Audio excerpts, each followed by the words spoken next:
Fala galera, mais um vídeo e aqui no vídeo de hoje eu vou trazer um assunto muito legal, um assunto diferente, mas que se você analisar é uma coisa incomum e com frequência que vem aumentando. Isso vira meio que assim, não é tão comum, mas também não tão incomum, eu diria que é no meio termo. Eu vim listar aqui os 7 espadachins mais habilidosos dos animes que eu tenho conhecimento e que tem alguns que são muito populares entre os otaku, entre a galera, cara. E o melhor de tudo é que tem uns que são bem populares mesmo. Só um minutinho aqui. Chegaram do Sasuke Maneiraça aqui. Então, eu vim listar do melhor para o mais excelente. Lembrando que eu não vou citar aqui poderes fantásticos, minuciosos, eu vou citar aqui contar a habilidade em espadachim em si.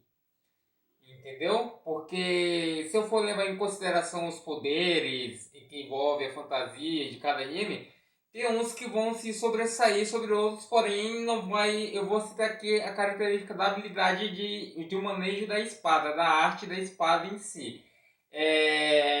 Vamos lá, em sétimo lugar, Zabuza Mumbushi de Naruto. Zabuza é um dos 7 espadachins lendários da névoa. Ele é um espadachim, ele como é o primeiro da lista, ele não é tão bom, mas ele é consideravelmente muito forte. Ele foi o primeiro adversário a pressionar o Kakashi, e ele pressionou de uma certa forma que conseguiu encurralá-lo. E ele tem uma habilidade da névoa que junta a sua habilidade de assassino e pressiona a vítima, encurrala e tudo, e é uma habilidade que casa muito bem. Em sexto lugar, já aumenta exponencialmente, ó, para você ver. Eu vou citar aqui Riei, de Yu Yu Hakusho. Só um entre aspas, para quem não sabe, o Riei é o nome de um monte ou um vale amaldiçoado que eles acreditam aparecer muitos Onis ou demônios lá no Japão, por isso o nome Riei. Riei é muito forte, ele meio que tem uma história parecida com a do Kimpachi. Ele era muito forte, ficou mais fraco e depois teve que evoluir gradativamente de novo. Riei, ele tem muitas técnicas de chamas, ele é muito rápido, mas ele também é muito bom em manejo com a espada. Esse aqui eu vou citar coisas curtas também, porque é isso. O bom dele é que ele une a sua velocidade de yokai, mas ele tem uma habilidade exímio com a espada. Agora a coisa já fica um pouco melhor. Depois de Zabuza e Riei, vem Ishigo Kurosaki, de Bleach. Ishigo, ele tem um talento muito bom com a espada também. Assim, você pode falar, mas você falou que não ia citar poderes, fantasia, sim, mas é que o Ichigo ele passa por muita carga de treino. Ele tá sempre assim, é um anime que geralmente animes tem transições de tempos em tempos e tem animes que ocorre toda uma saga em menos de um ano ou menos, tipo um curto período de tempo.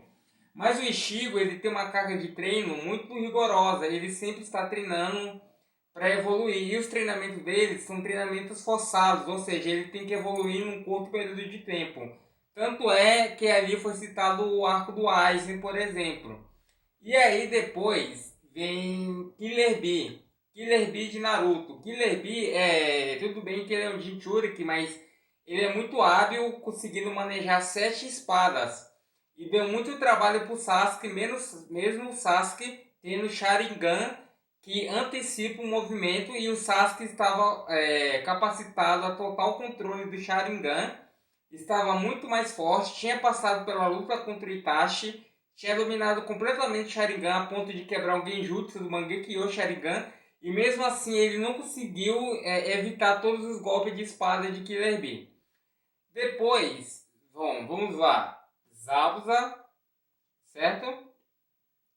Riei, Ishigo, Killer Bee. E agora eu quero citar um que, cara, foi muito difícil, mas vocês têm que concordar que é o Tanjiro de Demon Slayer. O Tanjiro é muito esforçado.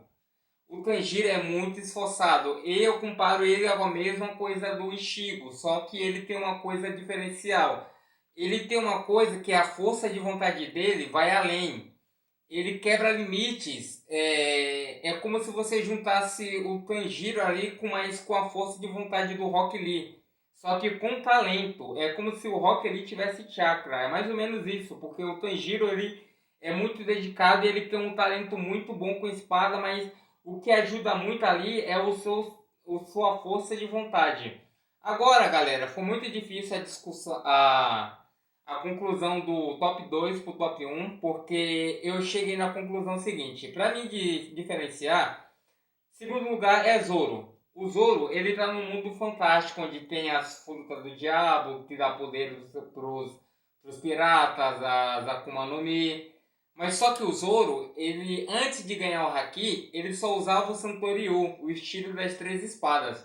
E ele enfrentou inimigos com fruta, e ele tem uma força sobre-humana, ele é rápido, ele tem uma resistência muito, que eu acredito que a resistência seja maior que a sua força.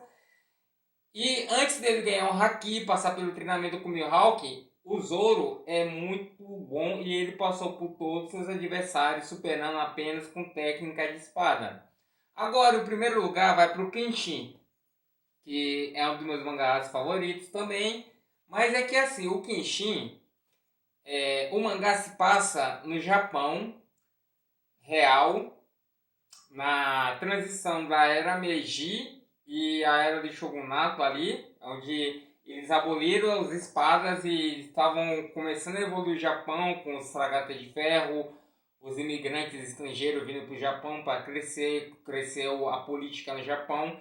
Só que a história toda se passa com técnica de espadas. Os personagens todos usam técnicas, estilos de cada arte de espada. E o que eles usam de diferencial são acessórios e truques acionados às suas habilidades de espada. E o Kenshin, ele é um reparador que ele tem o estilo Hitemi Tsurugi, que é o estilo do dragão, só que ele enfrenta oponentes que só usam estilo de espadas.